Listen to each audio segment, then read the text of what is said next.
What is going on, everybody? I know it's late, but I still gotta get this one out. I haven't been home at all today.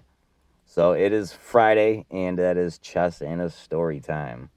Bringing it back to 2005, Juanita Lake, which is about 20 miles southeast of Cuca Lake. I'll throw a picture of the map up on there. It's a lake, maybe 3 miles long, maybe a quarter mile across, and the deepest point's only like 29 feet, I think. Jeez, it hasn't paired me up with anyone yet? Fuck. Anyway, my buddy had a cottage up there, and we used to do all kinds of stuff. Schmelting the creeks, hunting, riding the mopeds, all jet skis. He had a stand-up jet ski, and I was really good at, you know, popping up in the air and actually going down under the water and then, sitting there popping back up like 40 feet later.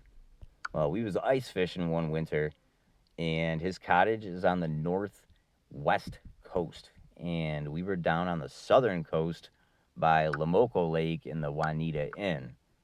We had tip ups. We were there with his great uncle, older dude, and the whole lake freezes over. And we were on maybe 2.5, 3 inches of ice. So we had tip ups the whole nine, and we were getting cold. So we wanted to boogie and go home, but his uncle wasn't ready. So we were like, you think we could just kind of cut diagonal across the lake?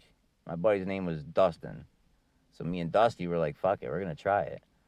So we ended up, packing up and making a beeline for his house.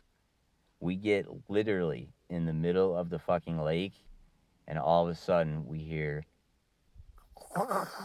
the ice is fucking cracking. And there's like hills on the side of the lake, so that shit echoes. And all of a sudden it was like just over and over as like the reverb was hitting us back, right? Well, my dumbass buddy books it, stomping on the ice, and I'm thinking he's gonna fall through. You know, you're not supposed to do any of that. You're supposed to be nice and gentle and like slide like Michael Jackson and shit. Well, we get to the shoreline about 100 feet away. There's open water between the ice and the shore. I'm not trying to get my boots wet because we're still like maybe a half a mile or a mile away from his cottage.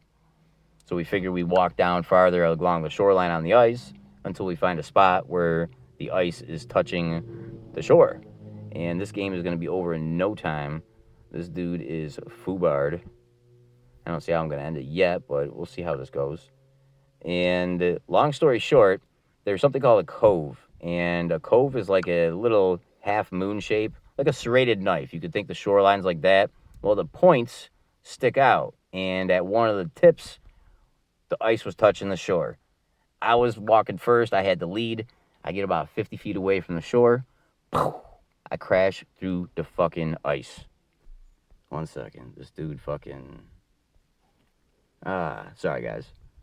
But thank God it was only like 2 feet of water, and Dustin was behind me, so he didn't end up falling through.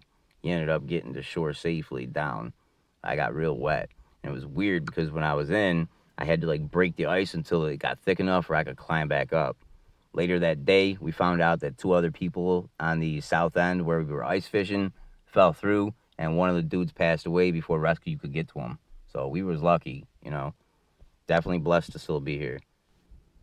Well, this dude lost his queen, and if he sidesteps his king, he's gonna lose. This game. Well, I'll try to put up a couple pictures. I'll put up an aerial view of the lake.